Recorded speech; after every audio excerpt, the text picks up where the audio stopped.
నమస్తే, welcome to our channel. మనతో పాటుగా స్టూడియోలో సీనియర్ జర్నలిస్ట్ సత్యమూర్తి గారు ఉన్నారు. వారిని అడిగి తిరుమల కల్తీ నెయ్యి అంశం పైన ఏకసభ్య కమిషన్ ఎటువంటి రిపోర్ట్ ప్రభుత్వానికి సమర్పించిందో తెలుసుకునే ప్రయత్నం చేద్దాం.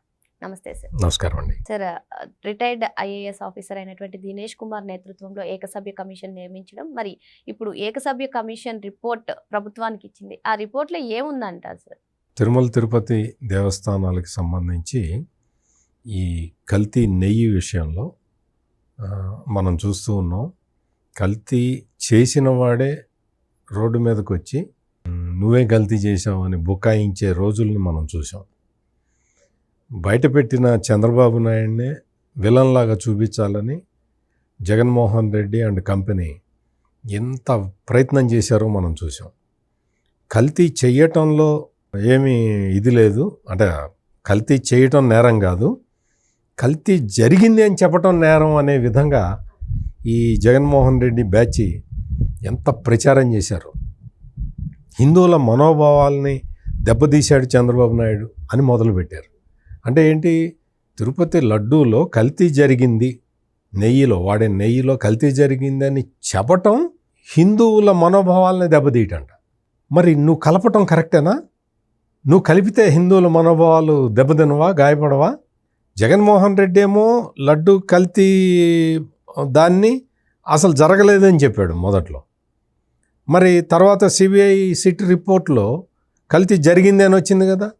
కల్తీ జరిగింది అని ఎప్పుడైతే వచ్చిందో యానిమల్ ఫ్యాట్ లేదు కదా, యానిమల్ ఫ్యాట్ లేదు అని రిపోర్టు చెప్పింది కదా.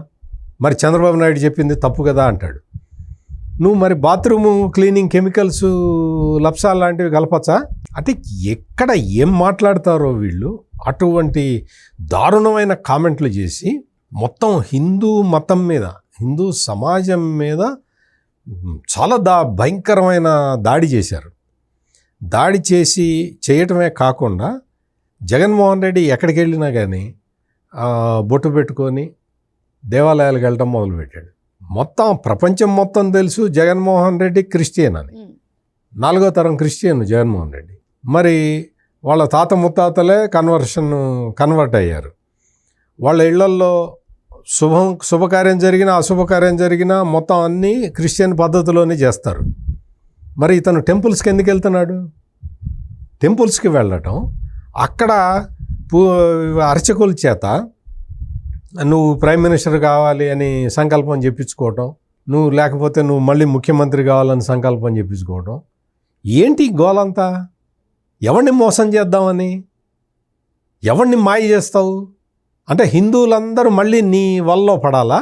జగన్మోహన్ రెడ్డి ముఖ్యమంత్రిగా ఉన్నప్పుడు మొత్తం ఎన్ని కన్వర్షన్స్ జరిగి, ఎన్ని వేల మందిని కన్వర్ట్ చేసుకున్నాడు క్రిస్టియానిటీలోకి. మొత్తం గ్రామాల్లో ఉండే మాలమాదిగల్ని టార్గెట్ చేసుకొని ఎంత భయంకరమైన కన్వర్షన్స్ చేశాడు. గుంటూరులో టెంపుల్ పుష్కరిణిలో కృష్ణానదిలో బాప్తిసం ఇచ్చి వీళ్ళందరినీ కన్వర్ట్ చేసుకున్నాడు. అటువంటి దారుణాలు జరిగినాయని విశ్వ హిందూ పరిషత్ వాళ్ళు కేంద్ర ప్రభుత్వానికి 3-4 రిపోర్ట్లు ఇచ్చారు. అంటే ఆ స్థాయిలో క్రైస్తవానికి అనుకూలంగా హిందువులందరినీ కన్వర్షన్ చేయించిన జగన్మోహన్ రెడ్డి ఈ రోజున వచ్చి ఈ కల్తీ నెయ్యి విషయం బయటపడంగానే టెంపుల్స్కి వెళ్ళటం, దండం పెట్టడం, నీ కొబ్బరికాయ కొట్టడం, అవన్నీ వీడియోలు తీసి రిలీజ్ చేయటం, హిందూ మతాన్ని, హిందూ ధర్మాన్ని కాపాడే ఒకే ఒక వ్యక్తి జగన్మోహన్ రెడ్డి అని పోస్టర్లు వేయించుకొని అతికించుకోవటం. ఏంటి పనులన్నీ?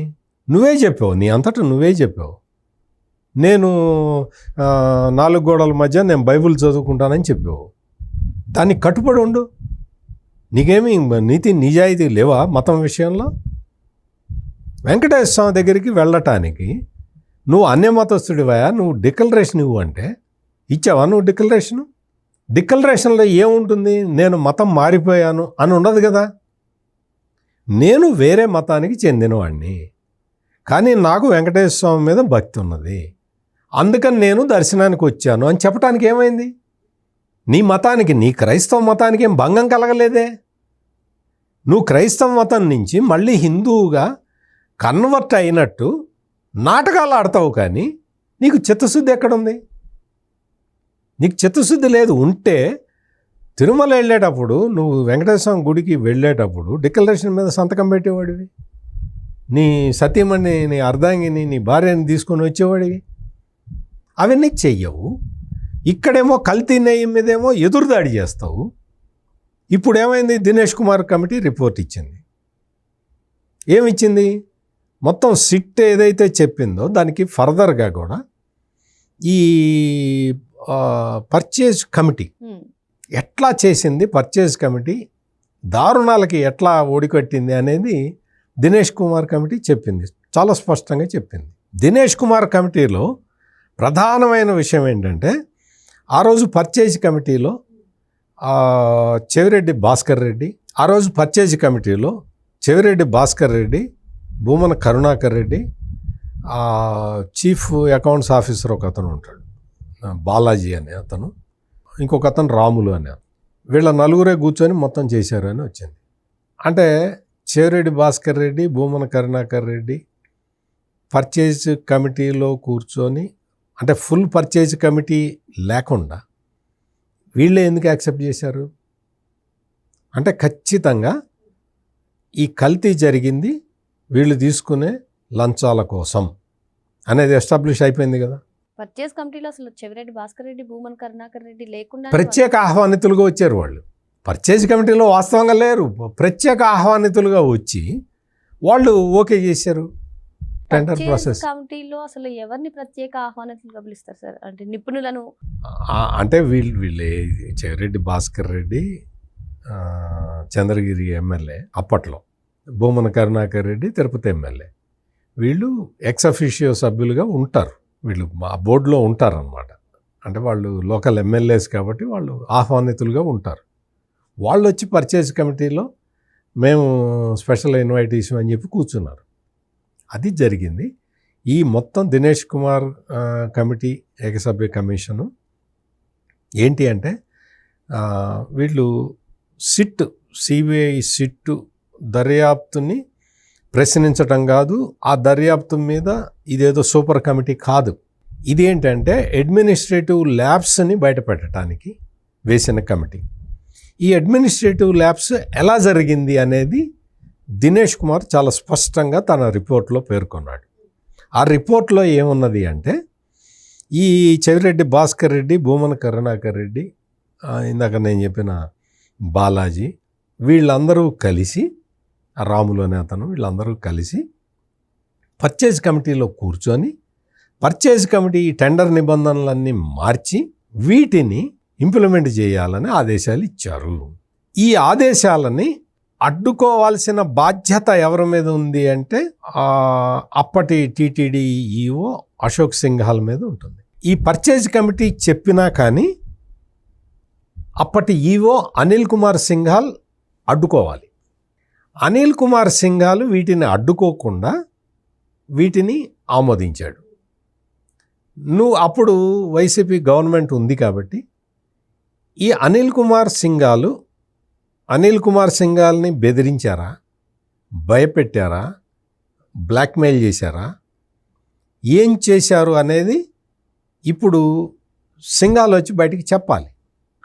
ఈ ప్రొక్యూర్మెంట్కి సంబంధించిన టర్మ్స్ కండిషన్స్ మార్చారు కదా, ఈ నియమ నిబంధనలని ఆమోదించిన తర్వాత అనిల్ కుమార్ సింఘాల్ని అక్కడి నుంచి ట్రాన్స్ఫర్ చేశారు. అంటే ఈ పర్పస్ కోసమే వాడుకున్నారు. ఈ పర్పస్ అయిపోయిన తర్వాత అతన్ని అక్కడి నుంచి ట్రాన్స్ఫర్ చేశారు. అంటే ఎంత కుట్రపూరితంగా, పై స్థాయిలో, ముఖ్యమంత్రి స్థాయిలో ఇవన్నీ జరగకపోతే, అంటే విచారణలో తేలలేదు, సిబిఐ రిపోర్ట్లో చెప్పలేదు, దినేష్ కుమార్ రిపోర్టులో చెప్పలేదు, కానీ ఇవన్నీ ఎట్లా జరిగినాయి? ముఖ్యమంత్రి కార్యాలయంలో ఉన్న అధికారులు వాళ్ళ ప్రమేయం లేకుండా ఇవన్నీ జరుగుతాయా? Common question. ఒక పౌరుడిగా నేను వేస్తున్న ప్రశ్న ఇది. ముఖ్యమంత్రికి తెలియకుండా, ముఖ్యమంత్రి కార్యాలయం బలవంతం చేయకుండా, ముఖ్యమంత్రి కార్యాలయం ముఖ్యమంత్రి ఒత్తిడి తేకుండా అనిల్ కుమార్ సింఘాల్ ఎగ్జిక్యూటివ్ ఆఫీసర్గా ఉండి ఈ పర్చేజ్ కమిటీ సిఫార్సుల్ని అంటే మారుస్తూ చేసిన నిబంధనల్ని యాక్సెప్ట్ చేసి ఉంటాడా? Simple question. ఇప్పుడు ఈ ప్రాసెస్ అంతా కంప్లీట్ చేసిన తర్వాత అప్పుడు ట్రాన్స్ఫర్ ఎందుకు చేశారు? అప్పుడు ట్రాన్స్ఫర్ చేసి ఎవరిని పెట్టావు? ధర్మారెడ్డిని తీసుకొచ్చి పెట్టుకున్నావు. ధర్మారెడ్డి ఎవరు?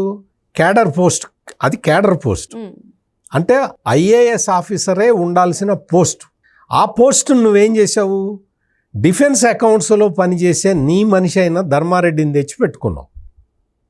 నిబంధనలు సడలించిన నిబంధనలని ఎగ్జిక్యూట్ చేయించావు. అతన్ని తీసేసావు, కొత్తవాడిని తెచ్చిపెట్టుకున్నావు. ఇతన్ని అడిగితే నాకు తెలియదండి ఈవో చేశాడండి అని ఇతను అంటాడు. నాకు తెలియదండి ఈవో చేయటం వల్లే నేను ఇవన్నీ యాక్సెప్ట్ చేశాను అంటాడు. పాత ఈవో అండి వెళ్ళిపోయాడండి, ఆయన లేడండి. అంటే మీకు వివేకానందరెడ్డి మర్డర్ కేసులో ఎట జరిగిందో గుర్తు తెచ్చుకోండి. పరిటాల రవి మర్డర్ కేసులో ఏం జరిగిందో గుర్తు తెచ్చుకోండి. అంటే నేరం మొత్తం జరిపిస్తారు, ఆ నేరానికి సంబంధించిన ఆధారాలు చెరిపేస్తారు, వాళ్ళు అనుకున్న కుంభకోణం అమలు చేస్తారు. ఇది మోడస్ ఆపరండి, భయంకరమైన మోడస్ ఆపరండి. చట్టానికి దొరకకుండా, సిబిఐకి కూడా దొరకకుండా వీళ్ళు చేస్తున్న నేరాలు ఇవి. ఇక్కడి నుంచి సిబిఐ రిపోర్ట్లో లేదని కానీ దినేష్ కుమార్ రిపోర్ట్లో ఉన్నది, చెవిరెడ్డి భాస్కర్ రెడ్డి, భూమన కరుణాకర్ రెడ్డి పేర్లతోటి సహా ఉన్నది. మాకేం తెలియదు అని చెప్పొచ్చు నువ్వు. కానీ దేవదేవుడు విధించే శిక్ష నుంచి మాత్రం మీరెవరూ తప్పించుకోలేరు. మరో అంశంతో మళ్ళీ కలుద్దాం. Thank you sir. నమస్కారం.